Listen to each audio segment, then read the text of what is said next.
The 20th is over and done with. It's history. And people chose to participate in different ways. Some defiantly depicting the Muhammad in as disrespectful a way they could think of. Some apologetically saying, trying to make it clear that this was an issue of freedom of speech and not intended simply to insult. I think the latter is more is admirable. I won't make a comment about the former, because at the end of the day, if you choose to believe in God or you choose not to believe in God, it's not that defines you, but how you treat other people that really says an awful lot about who you are as a person. And we are all, to some extent, although we're influenced by the past and the present, we are individuals, and we have, if we have any respect for ourselves, we have to show at least that much respect for others, otherwise we descend into narcissism. Judaism is somewhat intertwined with a sense of cultural identity. Some people might even say race. I don't know enough about it, but you will see that there's a blurring of the lines there. It's not simply a faith, it's also seen as a cultural signifier, an identity within a larger culture, a history.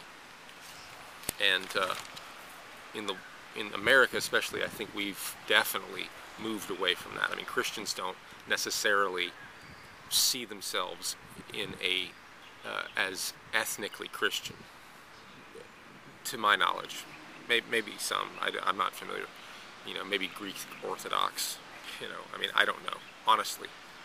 I'm not trying to be dismissive, but I suspect, I don't know. I'm going to continue to research this. As much as I can. I'm a construction worker, which is one of the reasons that I'm making this, is because I'm a construction worker. I'm not a scientist. I'm not an educator. I'm not a student, and I'm troubled by people in the YouTube community who I have respected over the years, who should have far more experience in education than I have. And yet they seem to be missing some very important things. They seem to be comfortably glossing over them in favor of a very simplistic argument, which I intend to demonstrate here. The argument I want to make is simply this. According to Wikipedia, and there's a lot of conflict, there's nothing solid about the demographics in the United States of Muslim population. There's not a lot of agreement on it. But trying to nail down some concept, I've seen a couple of numbers, and they've come from fairly reputable sources. But there is some question. But the two most likely, it would seem, and you can look this up on Wikipedia if you're interested, is somewhere between 1,800,000 plus or 2.5 million.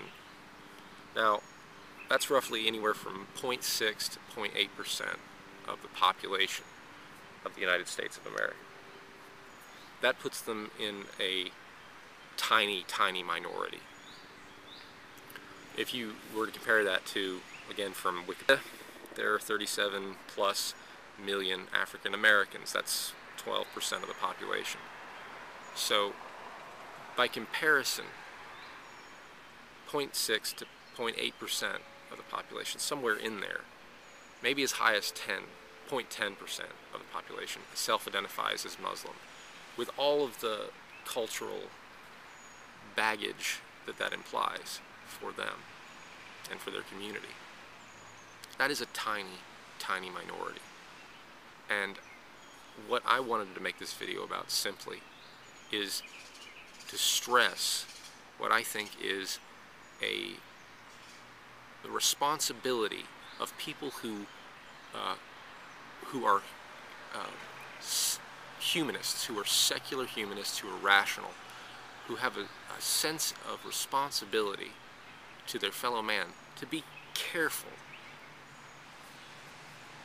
when categorizing Muslims as a monolithic block, to be careful with the language we use, because we are dealing with a very small minority. There are children going to schools every day who come from Muslim households. They, at this point in their life, identify as Muslim. When they get older, they may not. It's irrelevant. The point is right now, their world is inside of this concept, and to whip up angry sentiment against Muslims when there is such a small number of these people in our country is to place that group individually in peril. That's a frightening. I don't know that I would be comfortable being a part of what I'm going to frankly say looked, from the outside, looked a lot like a lynch mob the other day. And it's partly colored by, why I say lynch mob, it's partly colored by the tone and rhetoric that Thunderf00t used in his videos leading up to the 20th. And I'm sorry, as a longtime fan of Thunderf00t, I cannot brook this. I have seriously lost respect for you as a person, as a man who should know better. To lie about these people, to find a tiny number of people that are willing to behave criminally in this country and around the world, when you have 1.5 billion plus human beings, that's 23% of the world's population, that self-identify as Muslim, and you're going to find these strands and blame that population for those people, that, you know, is absurd. Alex Kingsburg wrote for U.S. News and World Report in 2008. He did a survey. 50,000 Muslims, 35 countries. I'm not a statistician. I don't know if that's a good sample selection, especially compared to 1.5 billion people. But, and I'm going to put it down here for yourself, but his poll, his study, I'll quote you just one part. Asked what they most admired, that's the Muslims, quote, asked what they most admired about the West. First, technology. Second, democracy.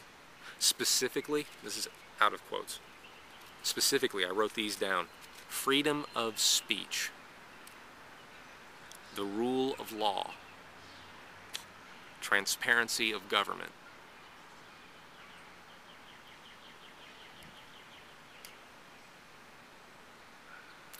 Thunderf00t, did you do any research at all on the 1.5 billion people you've lumped together into one group and called terrorists? How many ass whippings have been dished out to adolescent Muslim children because of the fucking hate you're spewing? Use your speech for some good.